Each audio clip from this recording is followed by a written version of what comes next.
Assalamualaikum warahmatullahi wabarakatuh. Selamat pagi, selamat beraktivitas untuk teman-teman dimanapun Anda berada. Semoga senantiasa dalam keadaan baik, sehat, dan juga lancar di setiap usaha dan aktivitasnya. Amin ya robbal alamin. Pada kesempatan pagi hari ini, izinkan saya untuk berbagi pengalaman, berbagi cerita bahwasannya tidak ada ilmu yang sia-sia.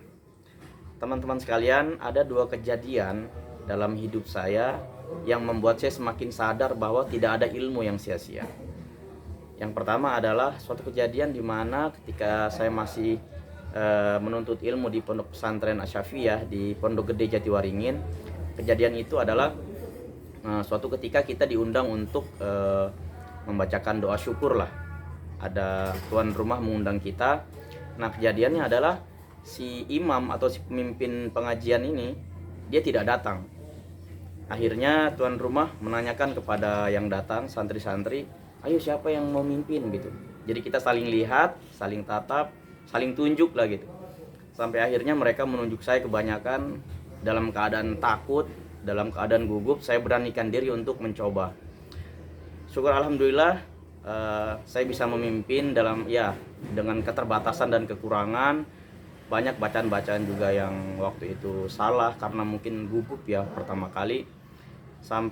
Sampai ketika kita sudah selesai, si tuan rumah menasihati saya bahwa mumpung masih muda, ayo banyak belajar. Karena hidup ini beliau bilang kita tidak tahu masa depan kita seperti apa. Paling tidak semasa muda kita harus banyak belajar, menuntut ilmu apapun yang sekiranya nanti bermanfaat di masa depan. Beliau bilang seperti itu. Akhirnya semakin hari saya mulai mencoba belajar sampai akhirnya ya bisa memimpin pengajian ya, kayak membaca doa, tahlil. Ketika lulus pun alhamdulillah saya masih bisa juga memimpin di masyarakat. Ketika ada pengajian atau apa saya bisa membaca doa dan juga memimpin tahlil, tahmid dan tutup dengan doa. Bisa ceramah juga sedikit-sedikit walaupun masih banyak kekurangan. Kemudian ada satu kejadian lagi yang menurut saya ini sangat hari ini saya merenungi itu bahwa tidak ada ilmu yang sia-sia. Kejadiannya adalah ketika itu ibu saya kan seorang guru TK ya. Nah, suatu kali ada semacam panggilan pelatihan seminar lah tentang pendidikan usia dini atau PAUD. Saya kan baru lulus kuliah jurusan manajemen ekonomi ya. Kan tidak nyambung tuh, tapi saya iyakan saja karena ibu saya minta tolong untuk didampingi mewakili guru-guru yang tidak bisa datang. Kita itu waktu itu di distrik Bombray, pelatihannya di kota Fakfak, di Grand Papua waktu itu. Dalam keadaan saya juga malu, terus saya tidak ada background pendidikan juga, tapi saya ikuti bagaimana proses pelatihannya, mulai dari materi sampai praktek, sampai kita disuruh bikin kayak video memperagakan nyanyian lagu anak-anak gitu. Saya ikuti gitu walaupun agak berat, malu lah. Sampai akhirnya teman-teman sekalian kita selesai. Nah, hari ini saya sudah menikah. Setelah menikah memang dalam keadaan masa sulit di tengah pandemi, saya juga kesulitan untuk melamar pekerjaan, sudah mencoba sana sini sampai akhirnya saya menemukan satu peluang untuk membuka les bimbel lah untuk baca, tulis dan berhitung. Dan ini berkaitan sama anak-anak gitu, anak-anak usia dini dan juga murid-murid yang kesulitan dalam membaca, tulis dan berhitung. Sampai akhirnya saya kulik lagi tentang bagaimana teknik-teknik mengajar yang simple, yang have fun, yang membuat anak-anak menjadi nyaman dan paham apa yang kita sampaikan.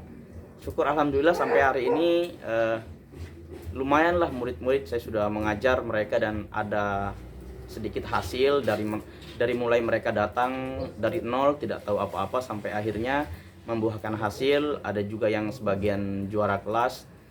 Satu sisi saya bukan ahli pendidikan karena saya bukan di bidang itu ya spesifik kuliahnya, tapi saya sedikit-sedikit mengulik, mempelajari lagi tentang bagaimana sih cara mendidik anak usia dini agar mereka itu nyaman, tidak takut, terus cepat paham dengan apa, mulai dari bagaimana mendiagnosa mereka, di mana sih permasalahannya, di mana sih kesulitannya, baru kita terapkan teknik-teknik yang membuat mereka cepat mengerti. Nah, itu bagian dari cerita dua hal pengalaman. Yang pertama tentang berani untuk memimpin tahlil tadi, Walaupun mungkin teman-teman menganggap sepele, tapi itu bagi saya sangat membekas sekali bahwa kita selama hidup harus terus belajar, harus terus menggali, harus terus mengembangkan diri. Karena apalagi zaman sekarang ya, zaman dengan penuh kemajuan teknologi informasi, kita harus terus menerus menggali diri kita, mengupgrade kemampuan kita agar kita tidak ketinggalan zaman.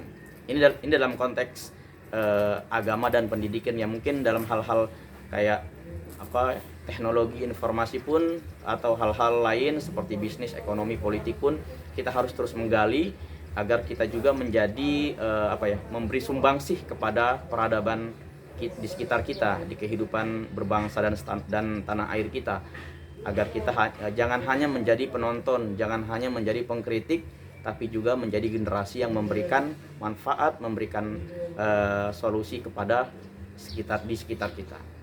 Demikian dari saya, semoga ini menjadi sebuah ketukan buat teman-teman agar terus belajar, terus berproses, terus menggali jati diri, keahlian, potensi diri. Tidak ada kata terlambat untuk terus belajar. Demikian dari saya. Selamat pagi, selamat beraktivitas. Wassalamualaikum warahmatullahi wabarakatuh. Sampai jumpa di episode selanjutnya.